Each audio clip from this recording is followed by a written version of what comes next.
Before we dive into the chisme today, we need a major red flag. The backstory of the Princess Gayelette is honestly very disturbing. In the book, she basically grows a husband from a child, which are actions that this couch club do not condone. But since the book was written in the 1900s, we cannot change the text, but we are definitely calling out this toxic behavior. Stay with me because we are going to criticize this mess together. Imagine a princess is so powerful that she decides to train a boy to be her perfect husband.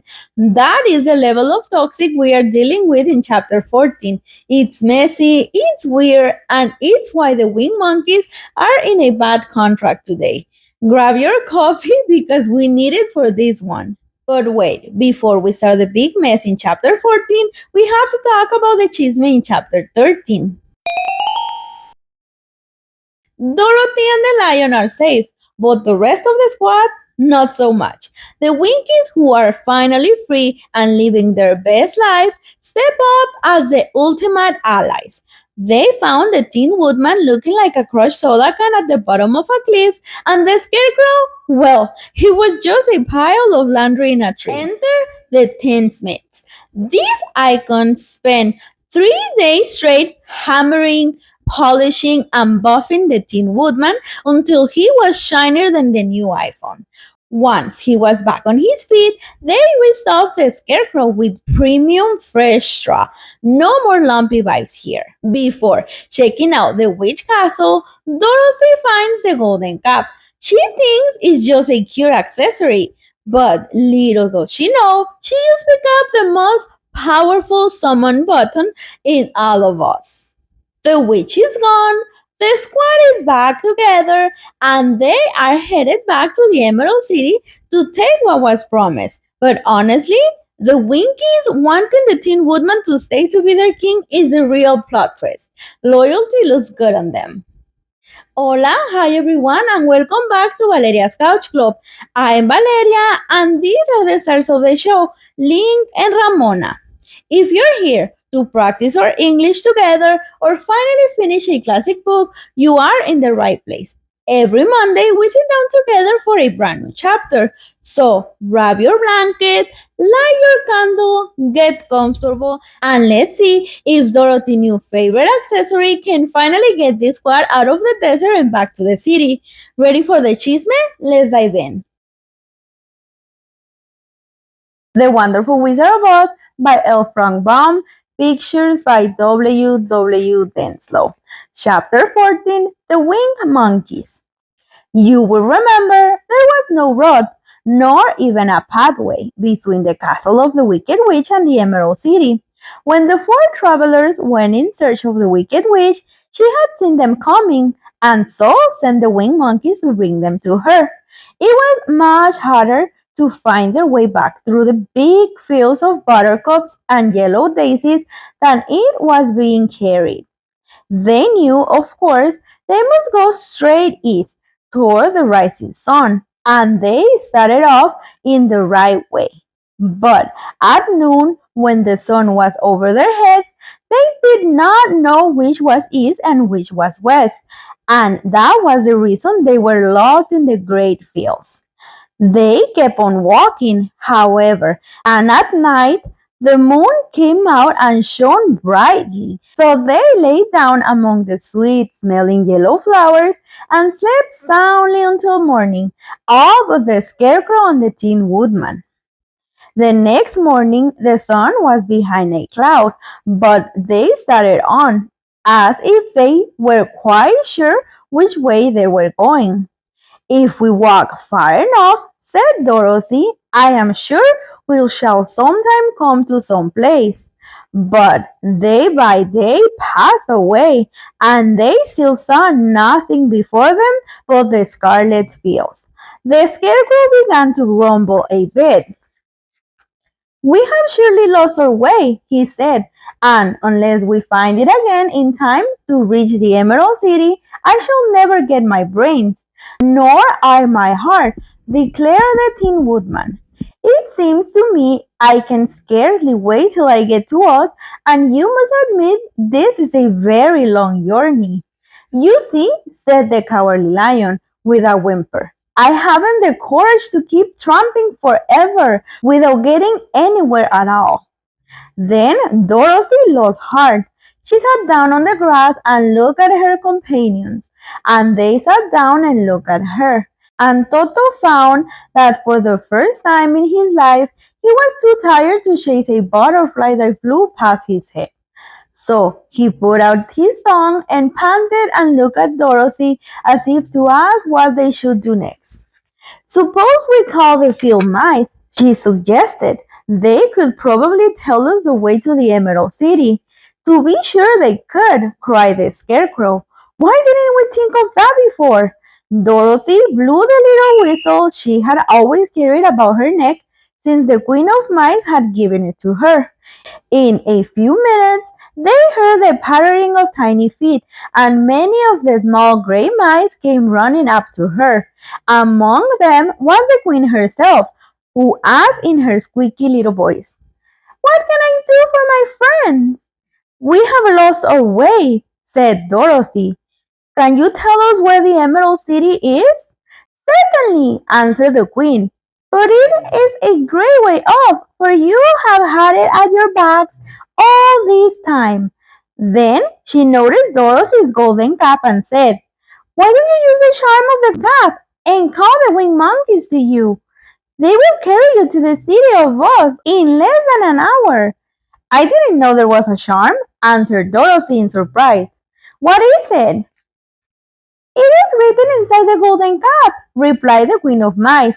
But if you're going to call the winged monkeys, we must run away, for they are full of mischief and think a great fun to plague us. Won't they hurt me? Asked the girl anxiously. Oh no, they must obey the wearer of the cap. Goodbye. And she scampered out of sight, with all the mice hurrying after her. Dorothy looked inside the golden cup and saw some words written upon the lining. This, she thought, must be the charm, so she read the directions carefully and put the cap upon her head. Hip, hip, hip, hip, kaki, she said, standing on her left foot. What did you say? Asked the Scarecrow, who did not know what she was doing. Hello, hello, hello, Dorothy went on, standing this time on her right foot.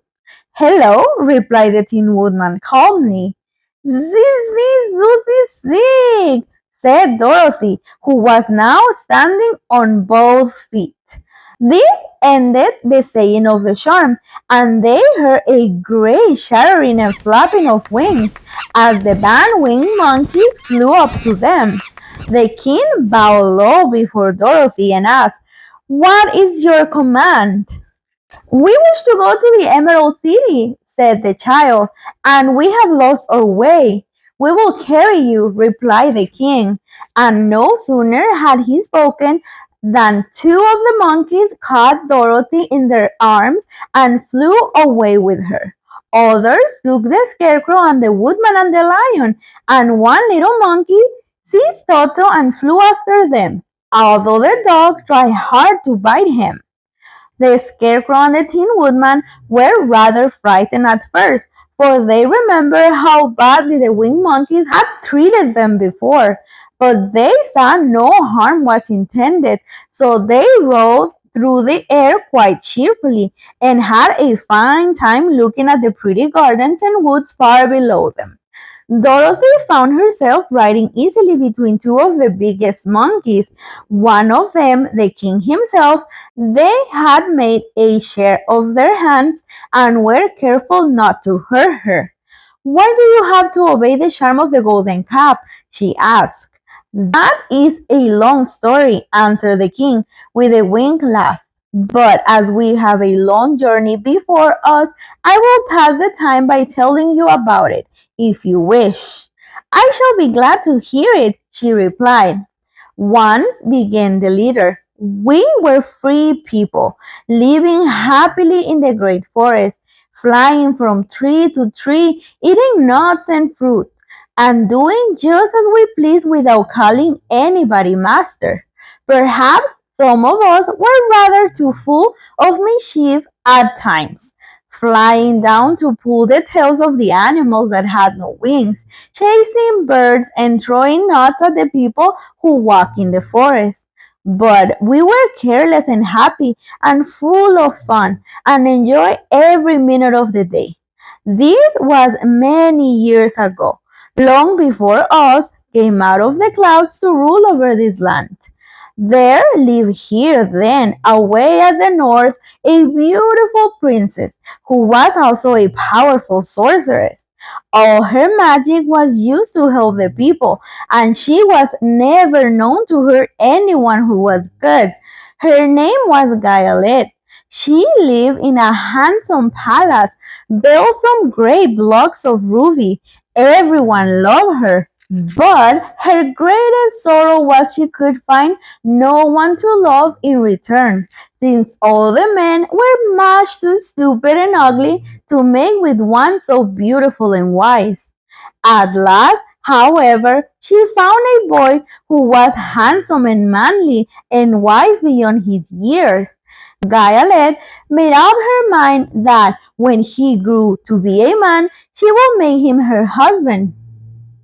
So she took him to her ruby palace and used all her magic powers to make him as strong and good and lovely as any woman could wish. When he grew to manhood, Huelala, as he was called, was said to be the best and wisest man in all the land. While his manly beauty was so great that Gayalette loved him dearly and hastened to make everything ready for the wedding. My grandfather was at the time the king of the winged monkeys, which live in the forest near Gayalette's palace, and the old fellow loved a joke better than a good dinner. One day, just before the wedding, my grandfather was flying out with his band when he saw Quelala walking beside the river. He was dressed in a rich costume of pink silk and a purple velvet, and my grandfather thought he would see what he could do. At his word, the band flew down and seized Quelala, carried him in their arms until they were over the middle of the river, and then dropped him into the water. Swim out, my fine fellow, cried my grandfather, and see if the water has spotted your clothes. Quelala was much too wise not to swim, and he was not in the least spoiled all his good fortune. He laughed when he came to the top of the water and swam into shore. But when Gayalette came running out to him, she found his sails and velvet all ruined by the river. The princess was angry, and she knew, of course, who did it. She had all the winged monkeys brought before her, and she said at first that their wings should be tied and they should be treated as they had treated Quelala and dropped in the river.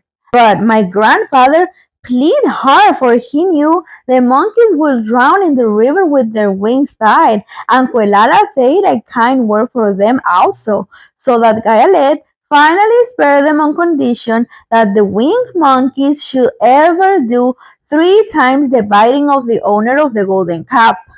This cap had been made for a wedding present to Quelala, and it is said to have cost the princess half her kingdom. Of course, my grandfather and all the other monkeys at once agreed to the condition, and that is how it happens that we are 3 times slaves of the owner of the golden cap, whosoever he may be. And what became of them? Asked Dorothy, who had been greatly interested in the story. Quelala, being the first owner of the golden cap, replied the monkey. He was the first to lay his wishes upon us, as his bride could not bear the sight of us.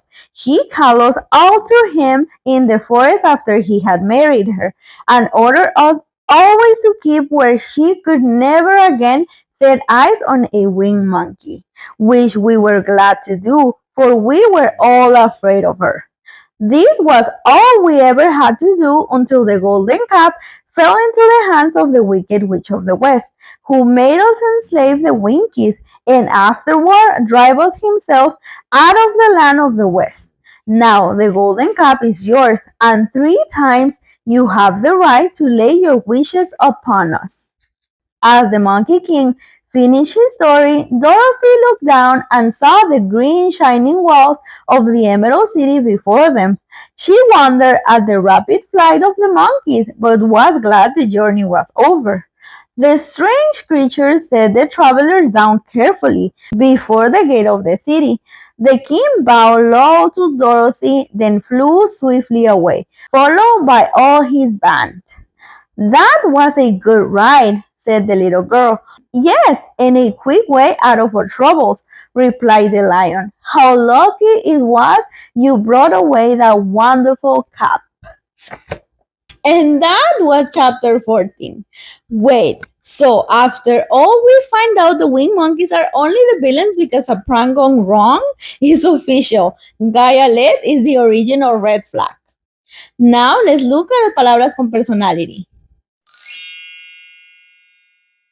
Entitled, Alguien que se cree con derechos especiales o superior. This is that I deserve the word energy, where people think they can treat everyone else like supporting characters in their own movie. Gayelette was the definition of entitled. She literally crafted a husband to her exact specifications and then acted like the winged monkeys were the villains just for playing a prank on her perfect creation. Chaotic, caótico o desordenado. This is that unhinged, anything can happen energy that leaves everyone confused, messy, and usually soaking wet. The winged monkeys roping Quelala into the river in his finest silk wedding fit was peak chaotic energy. They didn't just ruin the wedding, they turned the whole ceremony into a literal splash zone. Out of pocket, fuera de lugar o pasado de la raya. This is when a reaction is so extreme and extra that changes the lives of everyone involved forever. Gayalette's reaction to a wedding prank was so out of pocket. She didn't just get mad, she literally cursed an entire species into servitude just because her man got his clothes wet. Talk about an overreaction. Now we're speaking English with alma and personality because even though the squad was stranded in the middle of nowhere, Dorothy just discovered a way to make those monkeys work for her instead of a toxic princess. If you enjoy our little reading session today, please leave a like and subscribe to Valeria's Couch Club so you don't miss the big and hopefully not scammy arrival next week. Also, tell me in the comments, if you were a winged monkey, would you just accept this toxic contract or would you be looking away to sue that princess for the wedding prank gone wrong? Stay cozy and see you on the couch for the next one. Adios!